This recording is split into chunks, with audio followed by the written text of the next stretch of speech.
devam edeceğiz. Dün aramızda olmayıp da bugün katılan herkese hoş geldiniz diyoruz. Genel kurulumuz hayırlı uğurlu olsun.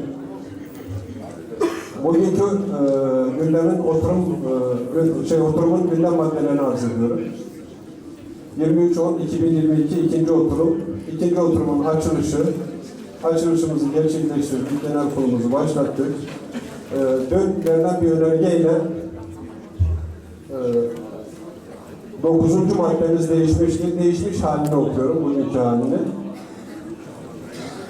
Genel kurul devam ettiği sürece genel kurula sunulan tüm önergelerin görüşme gerekliliği sırasına göre ele alınması ve oylanması. Bu konuda da sıralamaya bakarsak 4. madde Federasyonumuzun Uluslararası Çerkes Derneği'nin üyeliği konusundaki hukuki ve fiili durumun müzakere edilmesi. Bu konuyla ilgili 3 tane önergemiz vardı.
Bu konuda verilmiş olan şu anda 4 tane önerge var.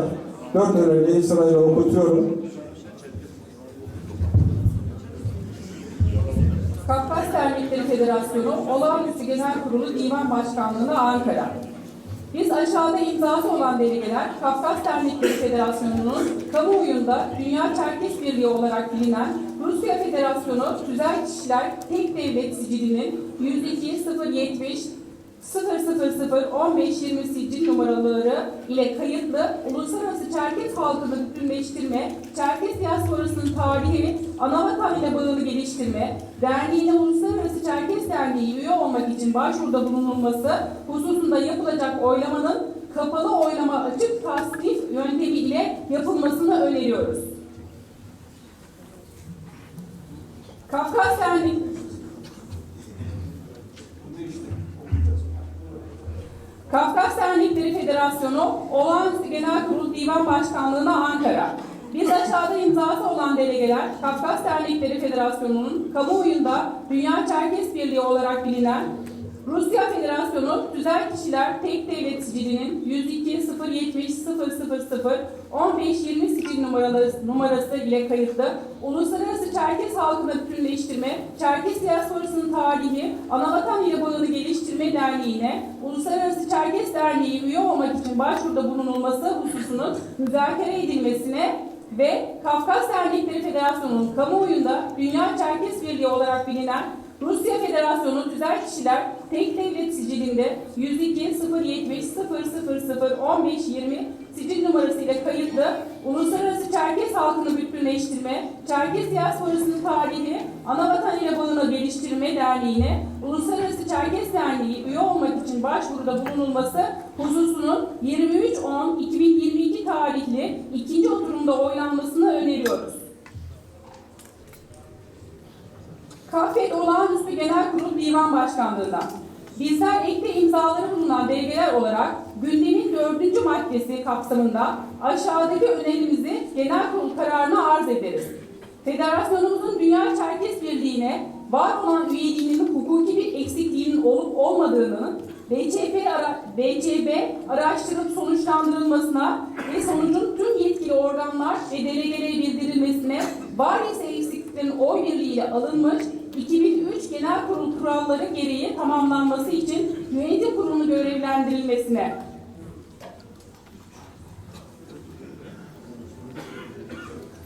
Bugün tekrar gelen önerge ilk okuduğum önergenin geri çekilmesiyle Kafkas Dernekleri Federasyonu Olağanüstü Genel Kurulu Divan Başkanlığı'na Ankara.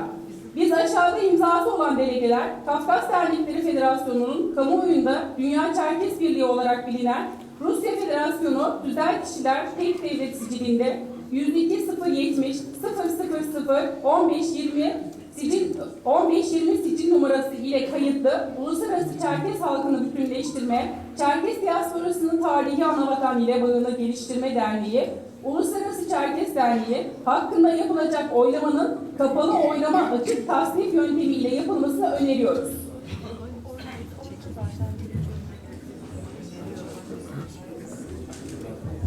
Şimdi bu konuları bir arz etmek istiyorum ben salona tekrar. İlk okuduğumuz önergeyle bunun farkı birisinde üye olmak için başvuruda bulunması hususundaki talepleri vardı. Dün verilen önerge burada duruyor. Bu biraz önce okuduğumuz önerge. Yani ikinci sırada okuduğu önerge. KAFE'de DÇB'ye üye olup olmadığını üye olmak için başvuruda bulunması konusunu önermişlerdi. O önerge duruyor. Bunun açık oylamayla, gizli oylamayla yapılması talep ediliyordu. Bunu çektiğinize ait bir bilgi yok bende. Tamam. Bizim tek önergemiz var. Kapalı oy açık tasdik. Tamam. Önergeyi çekeceğiz. Peki, o zaman bunu salon oyuna sunuyorum. Birinci önergeyi dün okumuştuk. Önergeyi geri çekiyorlar. Bu tak.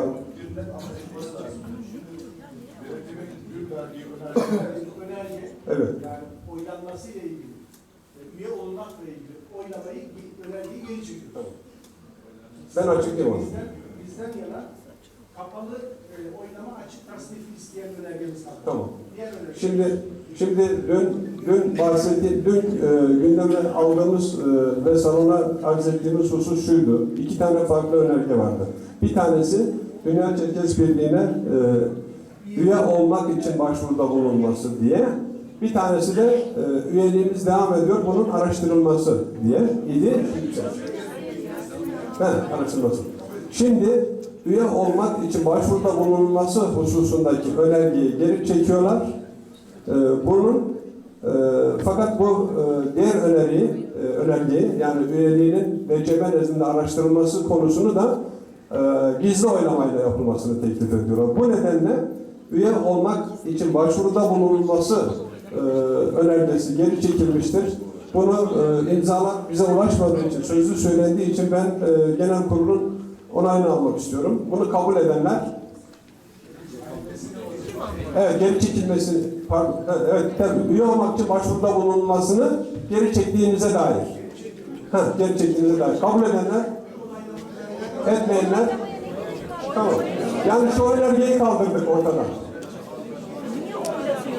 Çekmediniz. Genel kurulda ben duruyor imzayı. Benden. Tamam, şu anda geri çekilmiş oldu. Yok, şu anda geri çekilmiş oldu zaten.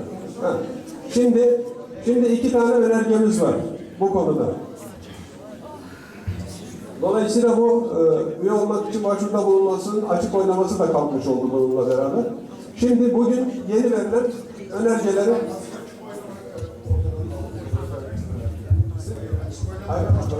bir saniye. Şimdi bu konuda bir önerge daha var. Şimdi bu da Kafkas Dernekleri Federasyonu Olağanüstü Genel Kurulu Divan Heyeti'ne genel kurulda yapılacak oylamaların açık oy, açık sayım usulüyle yapılmasını öneriyoruz. Saygılarımızı arz ederiz.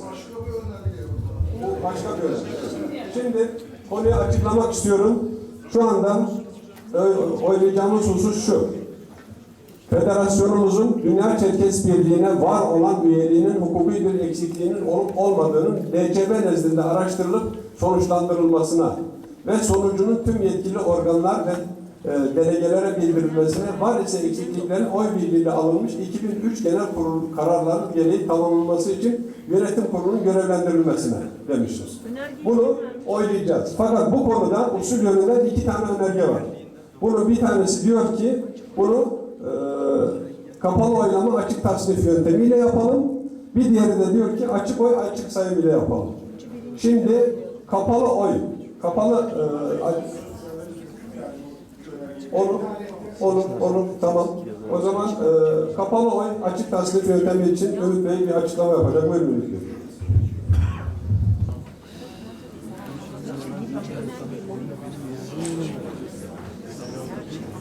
Değerli hazırın, hepinize günaydın. Kongremizin ikinci günü inşallah hayırlara vesile olsun. Şimdi biraz hızlı hareket etmemiz lazım, o yüzden çok da uzatmayacağım. Biz mevcut durumda gelen önergenin delege sayısını göz önünde bulundurularak Dünya Çerkes Birliği'nin mevcut durumu ile ilgili federasyonumuzun daha fazla ve toplumumuzun daha fazla zaman ve enerji kaybetmemesi için adım atılabilecek bir neticeye bağlanmasını istiyoruz. Dolayısıyla delege sayısını da göz önünde bulundurduğumuzda, katılan delege sayısını da göz önünde bulundurduğumuzda bunun üye olalım ya da üyelikten çıkalım şeklindeki hiçbir görüşün galebe çalamayacağı görülüyor. Dolayısıyla şu anda bir önerge var, tek önerge var bu konuyla ilgili. Dolayısıyla bunu oynayacağız. Şimdi normalde bu tür durumlarda kişilerin başkalarından etkilenmemesi, daha demokratik olması itibariyle meselenin kapalı oylama ve açık tasnifle yapılmasını öneriyoruz. Bunu genel kurulun takdirine bırakıyoruz. Genel kurul bunu değerlendirirse kapalı oylamayla hemen hızlıca hazırlığımızı yaparız, sandıklarımızı kurarız. Ama delegasyon konuyla ilgili başka bir değerlendirme de yaparsa bu da delegasyonun takdirine kalmıştır. Bizim önerimiz kapalı yapılırsa daha demokratik olacak istikametinde. Teşekkür ederim. Başkanım teşekkür ediyoruz. Vacip Bey de açık oylama yapılması konusuyla ilgili bir açıklama yapacak. Buyurun.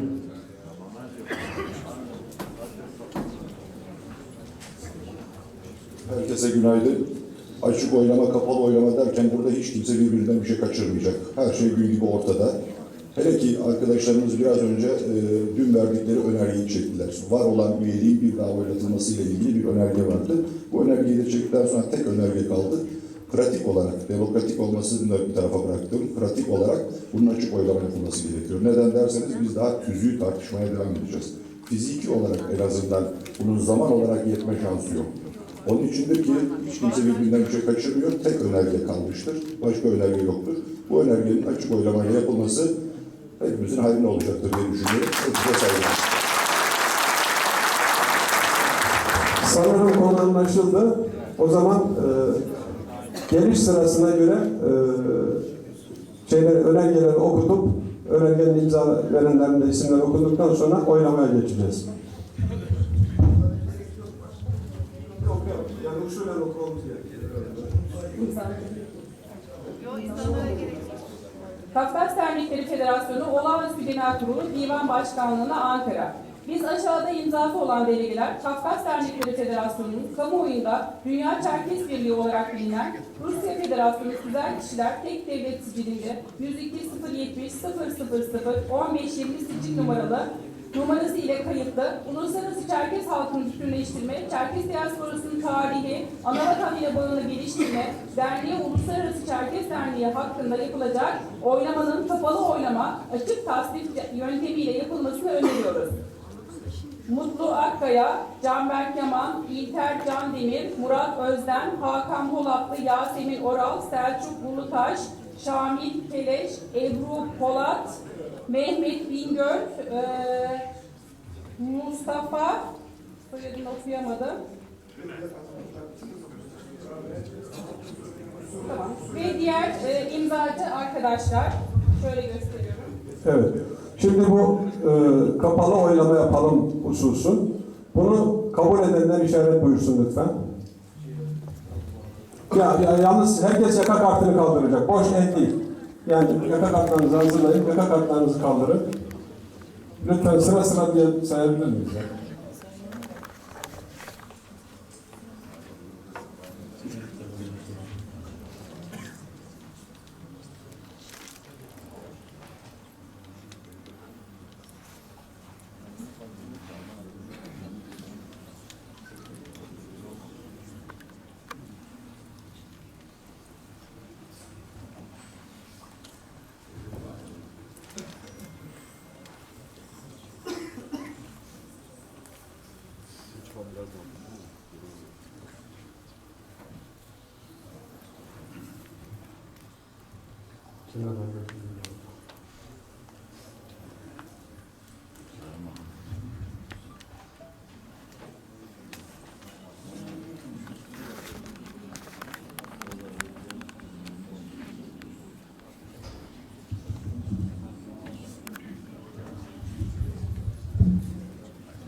Bilirsiniz, indirebilirsiniz. Şimdi, evet indirebilirsiniz. Yeni oylamaya geçeceğiz.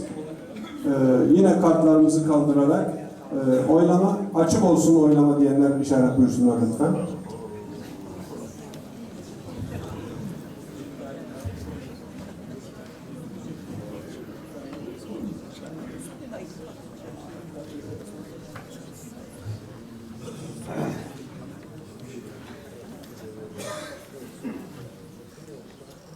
Mehmet abi yukarı kalksana. Sam başlamıştı. Yüzün üstü çıkmış.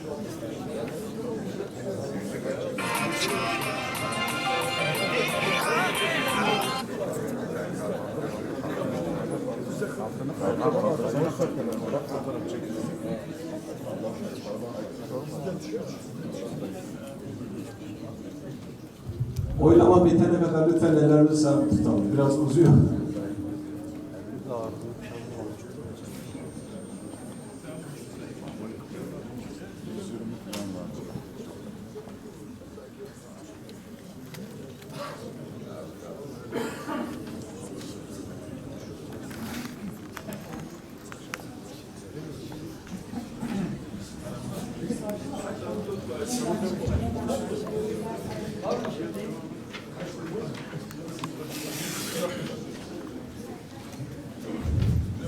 Buyurun, teşekkür ediyoruz.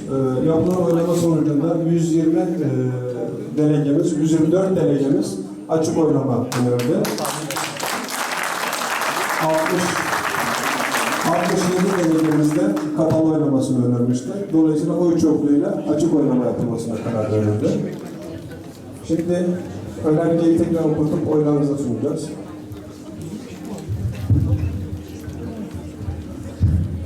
Kafet Olağanüstü Genel Kurulu Divan Başkanlığı'nda bizler ekte imzaları bulunan delegeler olarak gündemin 4. maddesi kapsamında aşağıdaki önerimizi genel kurul kararına arz ederiz. Federasyonumuzun Dünya Çerkez Birliği'ne var olan üyeliğin hukuku bir eksikliğinin olup olmadığını DÇB araştırılıp sonuçlandırılmasına, DÇB nezdinde araştırılıp sonuçlandırılmasına ve sonucun tüm yetkili organlar ve delegelere bildirilmesine, var ise eksiklerin oy birliğiyle alınmış 2003 Genel Kurulu kararları gereği tamamlanması için yönetim kurulunun görevlendirilmesine. Evet, önergemiz bu. Bu önergeyi kabul edenler işaret buyursun. Bir saniye. Tamam olur. Birer tane konuşma talebi var. Kim geliyor? Vacit Bey buyurun.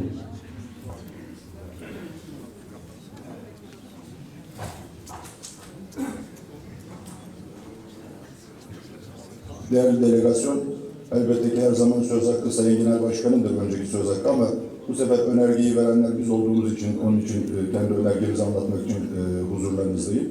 Malumunuz olduğu üzere 2003 yılında Kafkas Devletleri Federasyonu aynı böyle bütün delegelerini toplamış ve oy birliğiyle Dünya Çerkez Birliği'ne katılma kararı almıştı.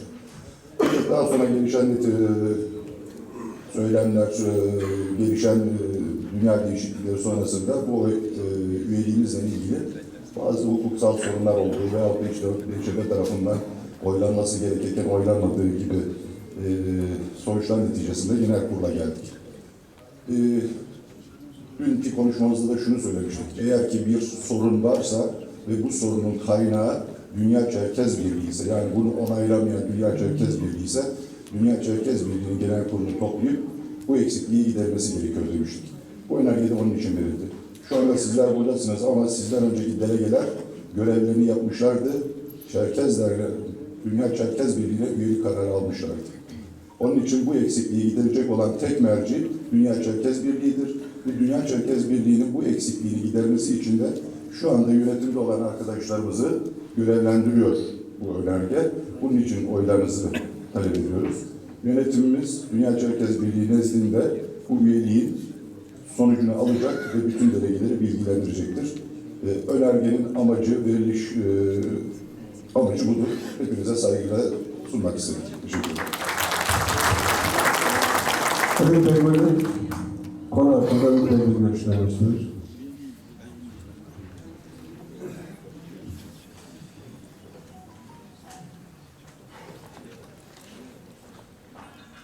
Evet, değerli Azim'in aslında bugün eğer salondaki delegasyon sayısı dünden çok yüksek bir rakamla fazla olsaydı, dün bugüne neden geldik manasındaki konuşmayı belki yeniden yapmak icap edebilirdi ama çok yüksek bir yeni delege katılımı olmadığından şu anda bu konunun üzerinde yeniden durmanın çok gerekli olmadığını düşünüyorum. Şimdi bu tartışmaların başladığı günden bugüne geldiğimiz noktayı ben önemli buluyorum. Evet, zaman zaman sertleşen tartışmalar olduğu, zaman zaman hiç istemediğimiz şekilde ithamlar söz konusu olduğu vesaire ama bizim şahsi geleneğimizde, derneğimizin kurumsal hafızası da böyle bir ağır metameli konuyu bile tartışabilecek nitelikte. Bunu öyle gördük 2 gündür. Dolayısıyla şu anda bir eksikliğin kabul edilmiş ve bununla ilgili bize görev ve yetki verilecek olmasını önemli buluyoruz. Dolayısıyla bu tür durumlarda inatlaşmanın meseleyi çözümsüzlüğe sürüklemenin bir manasının olmadığını düşünüyoruz. Biz politik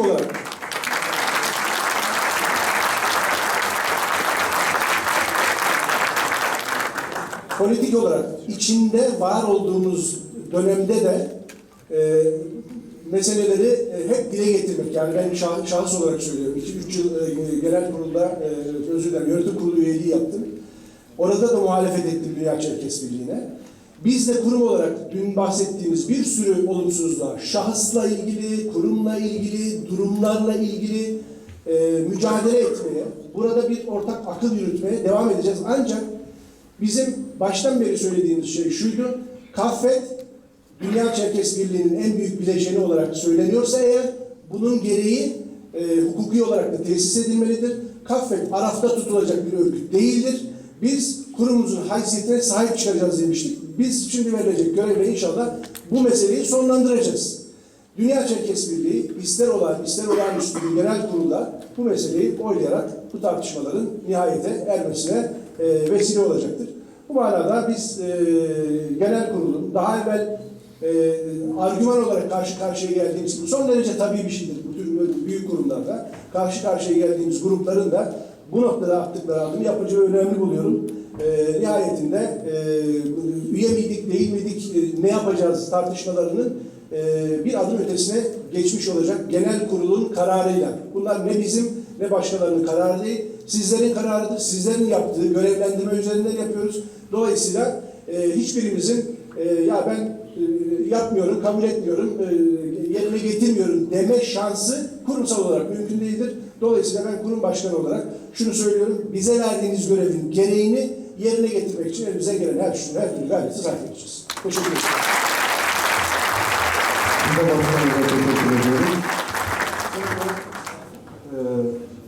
Önergeyi oylarınıza sunuyoruz. Kabul edenler işaret buyursun lütfen.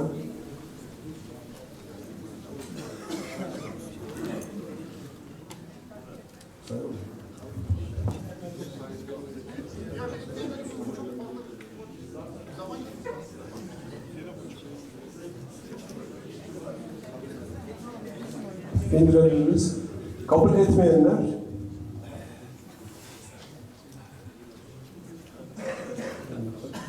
sayı almıyorum çoğunlukla olduğu için. Çekimsel var mı? Yok. Peki. Oy çokluğuyla kabul edilmiştir. Hayırlı olsun.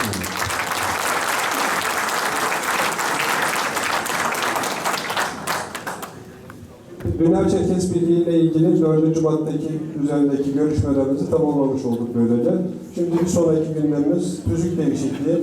Yalnız uzun yoldan gelenler var. Geri dönecek arkadaşlarımız var. Hemşehrilerimiz uzun yollara gidecekler. Bugün bir an önce bunu bitirip misafirlerimizle uğurlamak istiyoruz. Bu nedenle mümkün mertebe aynı şeyler üzerinde fazla söz istemeyelim. Zaten tüzük konusunda en fazla lehte veya lehte ikişer tane görüş alarak geçeceğiz. Usulümüz şu şekilde olacak. Onu da ben size arz edeyim. Şimdi dün akşam gelen öneriler doğrultusunda bir hazırlık yapıldı. Bu hazırlığı okutuyoruz. Bu hazırlığın dışında farklı bir hazırlık yapan varsa onun önergesini de okutuyoruz. Bir de elimizde mevcut kafede tüzüğü var. Yani fazla çok dallandırıp budaklandırmaya gerek yok. Önerilen metin, alternatif metin, mevcut metin. Sırayla üçünü oylayacağız. Bu oylamayı yaparken de sayımız şudur, tüzük değişikliği için hazirun değil, salondaki oylamaya katılan üyenin 3'te 2 çoğunluğu gerekiyor. Yani şuradaki üyenin 3'te 2'si evet derse o kanun kabul edilmiş, pardon o madde kabul edilmiş olacak. Yöntemimiz de bu şekilde. Bundan mutabık mıyız? Aksi bir görüş ifade eden var mı? O zaman hazirun salonda oylamaya katılandır. İmza ile alakası yok. Şu anda burada olan delegemiz oylamaya katılır. O kadar. Yani delegesiniz, kartınız elinizde, yukarıdasınız, siz sayının içinde yoksunuz. Evet. Evet. Yok, imza attık da yukarıya çıkmışsa onu beklemeyeceğiz, onu diyoruz. Yani bizim için hazirun salonda mevcut elindeki kart olan delegemizdir. Yani bunun 3'te 2 çoğunluğu. Yani 10 kişi yukarıda duruyor. Bunlar hazırın içinde değil. Evet, buyurun. Oynama anında. Bakın her oynamada değişebilir. Yani şimdi yani arkadaş mesela delegemiz burada oturuyor.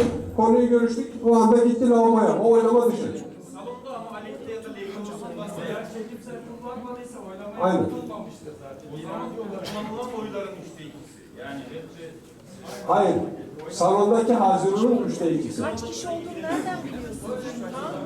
Salondaki Kaç kişi olduğunu nereden biliyorsunuz? Mutlu Bey. bakın. Mutlu Bey.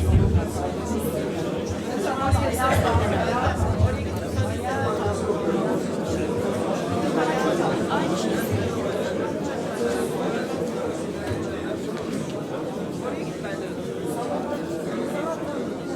Mutlu Bey.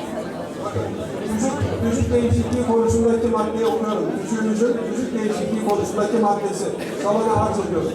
Tüzük değişikliği lütfen bakın bana mikrofondan uzak durun diyorsunuz. Ondan sonra konuşuyorsunuz.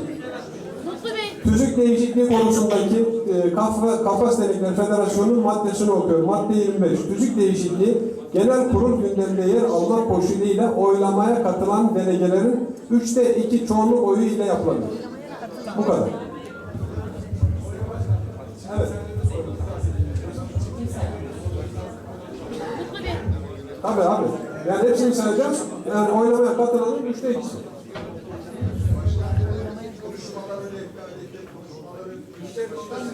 He?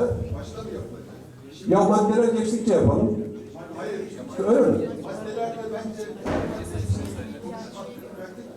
bütünü üzerinde görüşlerimizi bildirelim. Aydınlansın herkes. Ondan sonra tek tek maddeler oynayacağız. Maddeleri oynayalım. Çünkü her madde üzerinde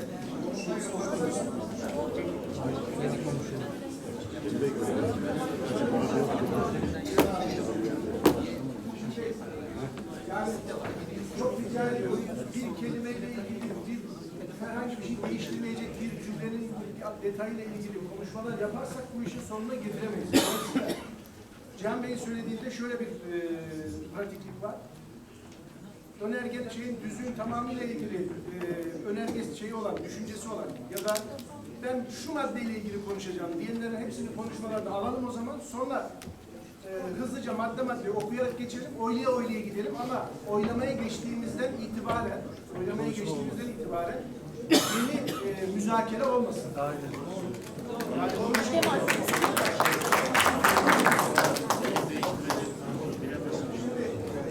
şöyle bir izah yapayım.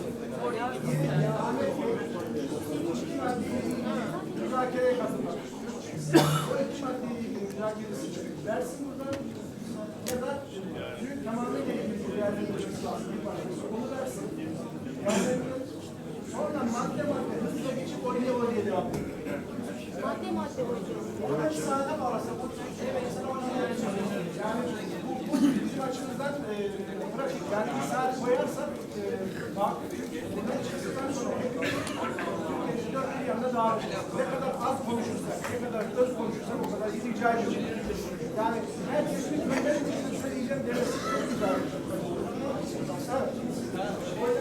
Oynamayı geçmek adına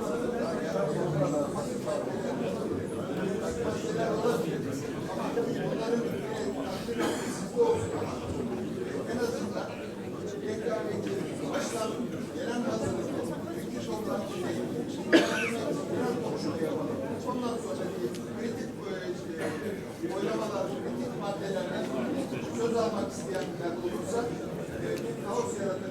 Onların söz hakkını ellerinden almış olmayalım. Yani rekabette biraz konuşmayla bilgilendirme toplantısı yapalım. Yönetim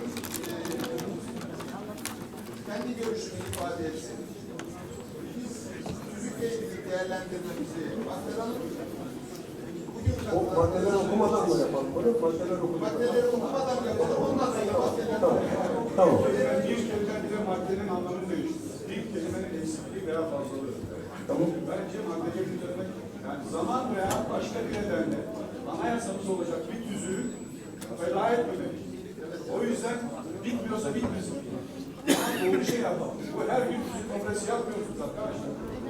Kaç yıldır yapmıyoruz. O yüzden madde üstüne gitmek. Ya Ümit abi söylediğiniz doğru ama işin bir de gerçeği var. Çok rica ediyorum. Bakın bu tüzük benim aklımdan bugün gelmedi ya. Bununla ilgili başkanlarımız tüzük tadil komisyonu aylardır çalışıyor. Niye bunu anlatamıyoruz? Rica ediyorum. Bakın tüzük tadil komisyonları çalışıyor. Sonra keşke yapabilseydik bir tüzük çalıştayı yapalım.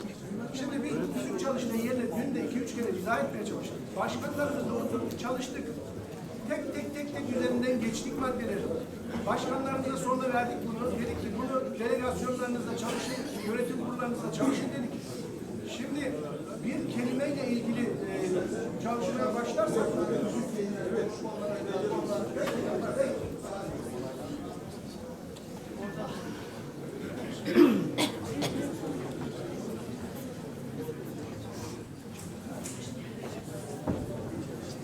Değerli hazırım. Bir kez daha ifade etmek istiyorum. Şimdi bu tüzük bir çalışmanın sonunda geldi. Bu çalışma uzunca bir süre bizden önceki yönetim kurulunun da ben de içinde bulunduğum bir grubun yaptığı bir çalışma vardı. Onun tekamül ettirilmesiyle, onun devam ettirilmesiyle geldi. Ve nihayetinde bu metin oluştuktan sonra buradaki metin bir takım değişiklikler vesaire de oldu belki ama başkanlarımızla bunu konuştuk. Gönderdik derneklerimize. Şimdi Ümit abi serzenişte bulunuyor bana. Diyor ki bana gelmedi. Ümit abi siz de bir zahmet derneğinizle bunu halledecektiniz ya. Ya da derneğiniz size gönderecekti. Siz dernek olarak bunu bize yazacaktınız. Kayseri Derneği öyle yapacaktı. Bandırma öyle yapacaktı. Bu böyle ilerler. Onun haricinde biz bu tüzüğü Türkiye'deki bütün delegelere bir süre sonra da herhangi birisi diyecek ki bana da gelmedi. Bu böyle olmaz. Bunun bir tekniği var. Bu teknikte belki eksiklik olarak görebileceğimiz tek eksiklik bir tüzük çalıştayının yapılmamış olmasıdır. Ancak günün koşulları, ekonomisi vesaireyi göz önünde bulundurduğumuz için biz bunu Başkanlar Kurulu eliyle yapmaya gayret ettik. Yoksa yapılan işlemi herkesi ikna ederek yapabilmek mümkün değil. Ancak yine de sizin söylediğiniz nokta şurada haklı olabilir. Önergenizi verirsiniz, genel kurulun takdirine sunarız. O madde eğer o kelime çok önemliyse, değiştiriyorsa manayı. Ama bunların hepsini tek müzakere edebilir miyiz? Lütfen rica ediyorum.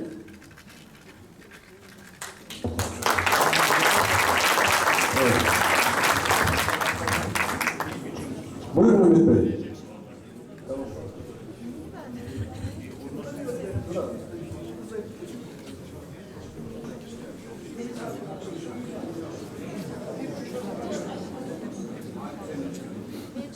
Sayın Divan, değerli hazırım, hepinizi saygıyla selamlıyorum. Başarıyla bir genel kurul görüşmesini diliyorum. Sondan başlayayım. Benim bir konuşma metnim var, onu da tamamlayacağım ama konuyla ilgili olarak. Mesela 6. maddede, maddedeki değişikliği benim önerimi veyahut da herhangi birinizin önerisini veyahut da taslaktaki öneriyi sunsanız bile gerekli açıklamaları yapmadığımız zaman insanlarımızın veya bizim anlamamızın mümkün olmayabiliyor. Mesela bir kelime, 6. maddeyi örnek veriyorum. Orada eski maddede delegelerin hakkı seçme ve seçilmedir diyor.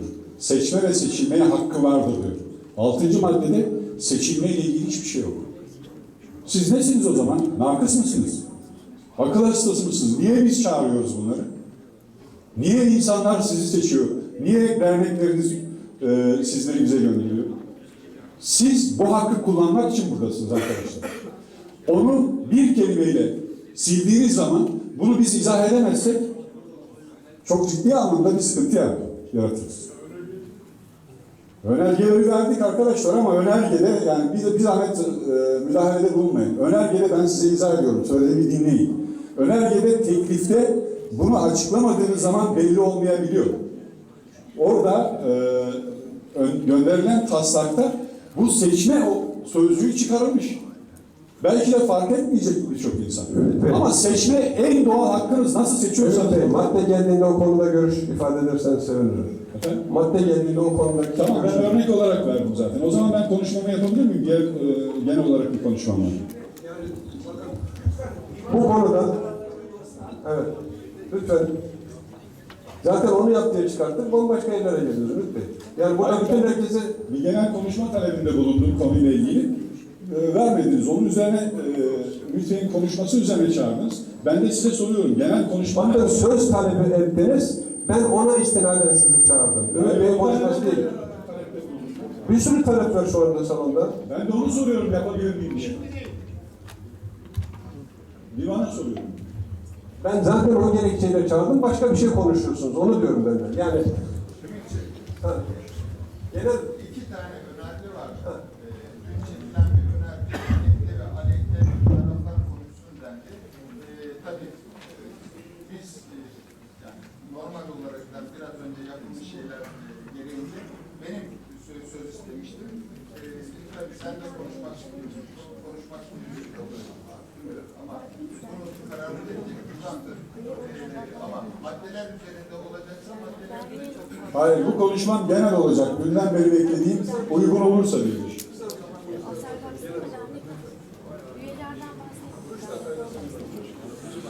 Bu genel konunun 2 gündemle yapılması ve 2 güne yayılması belki de daha çok insanımızı görüş ve düşünceleriyle federasyonun geneli ile ilgili katkı sağlamaya, içine çekmeye neden olur. Delegelerin konuşmasının kesinlikle yararı vardır. Yeter ki gündem dışına, konu dışına çıkılmasın. Yeter ki federasyonumuz toplumumuzun geleceği yararına olsun. Değerli hazırım. Son yıllar demokrasi, hak, hukuk dediğimiz değerlerin sürekli erozyona uğradığı bir dünya ve bölgeyle yüz yüzeyiz. Bizim toplumumuz gibi hak, hukuk, adalet ve demokrasiye en çok ihtiyacı olan toplumlar için ne yazık ki bu olumsuzluk ciddi bir handikap. Toplumumuzun ve kurumlarımızın bu olumsuzluktan korunması, etkilerinin minimize edilmesi bizler için hayati önemlidir. Çünkü toplumumuz bu tür insani değerlerin bulunduğu, geliştiği ortamlarda ayakta kalabilir, yaşam bulabilir. Giderek gelişebilir. Hepimizin bildiği gibi hem diasporada hem anavatanda bir toplumun var olabilmesi için gerekli asgari koşullarımız sürekli kesiliyor, budanıyor. Bu olumsuzluklar da toplumumuzun ömrünü kısaltıyor. Bunun çaresi nedir? Nedir değerli hazırım? Burada bugünkü gündem ile ilişkilendirip sorarsak aynı cevabı alırız. Bunun cevabı sizsiniz. Değerli delegeler, siz ve sizin haklarınızdır. Siz haklarına sahip çıkarsanız, hakkınızı yedirmezseniz, hak ve hukukunuzu korursanız toplumumuzun, sizin, çocuklarımızın geleceği de korunmuş olursunuz. Sizi seçip buraya gönderenlerin de hakkını, hukukunu korumuş olursunuz ve onlara yüz hakkıyla dönebilirsiniz. Değerli delegeler, hak kavramı hukukun temel kavramlarından biridir. Hak, adalete ve doğruluğa saygıyı temel alan bir ahlak ilkesidir. Hak, adalete ve doğruluğa saygıyı temel alan bir ahlak ilkesidir. Hak, kişiye hukukun düzeni tarafından tanınmış yetki, özgürlük, olanak şeklinde de tanımlanır. Adalet ise kısaca haklılık ve hakka uygunluktur. Sizler seçme ve seçilme, sormak, anlamak, size sunulan tercihleri sorgulamak ve doğrusunu tercih etmek ya da siz seçenek sunarak önererek sizin seçilmeniz için buraya gönderildiniz. Kısaca sizi seçip gönderen derneklerimizin üyelerinin haklarını savunmak, korumak, dile getirmek ve o hakları temsil etmek için gönderildiniz. O temsiliyet bir kararda oy kullanarak, bir eylemde kendinize eyleme talip olarak ve bir biçimde katkı sunarak olacaktır. Evet, Ve sadece size sunulan oy vermek veya vermemeye mahkum edilemezsiniz. Sadece size sunulan oy verme veya vermemeye mahkum edilemezsiniz. Sayın delegeler, bu hakkınız devredilemez. Sadece size ait bir haktır. Hukukta... Evet Bey, lütfen gündem dışında bir konuşma yapıyorsunuz. Lütfen. Kapatabilirsek sevinirim. Yani gündem konusuyla ilgili görüş istediğiniz... Lütfen. Bakın tüzük maddelerine geçtik. Tüzükle ilgili bir konuşma yapacağım dediniz. Genel bir konuşma yapıyorsunuz. O tüzükle ilgili maddeye bağlanıyor. Lütfen. Ben konuştuğumu biliyorum, ne bildiğimi, ne konuştuğumu. Lütfen müsaade edin, öyle şey mi olur ya? Bakın 3 dakika dedik, 5 dakika oldu. Müsaade ediyoruz ama genel konumuz lütfen. Bu tüzük maddelerini bitirmemiz gerekiyor. Hukukta münazıran tanınmış hak olarak geçer. Bu hakkınızı kimseye yedirmemelisiniz. Bunun aksine olabilir. Fiil ehliyetine haiz değilsiniz. Veli, aptal veya akıl melekelerimizle ilgili yetkili kurumlarca belirlenen bir raporunuz yoksa seçme ve seçilme hakkına siz sahipsiniz. Peki bu hakkı nasıl başkasına kaptırıyorsunuz? Ya da hakkınızın gasp edilmesine nasıl izin veriyorsunuz? Amiyane tabirle siz deli, narkıs ve benzeri değilseniz sizlerin yerine başkasını neden seçiyorsunuz? Sizlerin yerine başkasını neden seçiyorsunuz? Bu konuyu burada tüzük taslağı önerisi ve ilgili tartışmalarda göreceğiz. Yine bu konuya demokratik taleplerimiz açısından baktığımızda hak, hukukça korunan menfaatlerdir tanımıyla açarsak menfaatleri toplumun menfaatleri şeklinde anlıyor, görüyoruz. Demek ki toplumun temsilcileri olarak birbirimize olan hukukumuzla ve genel evrensel hukuksal değerlerle haklarımızı korumalıyız. Haksızlığa, hukuksuzluğa geçit vermemeliyiz. Bu bağlamda bitiriyorum. Bu bağlamda ana dilimiz, kimliğimiz ve demokrasi ve barış sorunudur. Kimliğimiz bir adalet sorunudur. Toplum olarak kimliğimizle, kültürümüzle yaşamak, dilimizi korumak bir hak, hukuk, bir adalet ve demokrasi sorunudur. Hak temeli dediğimizde tüm bunlar hakkın çoğulu olan ve disiplinlerle ifade eden hukuk sorunudur. Hukukta hakkın kötüye kullanılmaması yasağı vardır. Kullanılması yasağı vardır. Burada bu ilkenin ikili olarak olumsuz örneğine dikkat çekmek isterim. Birincisi, hakkın doğru anlamda ve yeterli donelerle sahip olmadan yanlış kullananlar. İkincisi ve daha tehlikelisi, bir delegenin hakkı olan bir şeyi, görevi vesaire başkasının bir biçimde kullanmasıdır.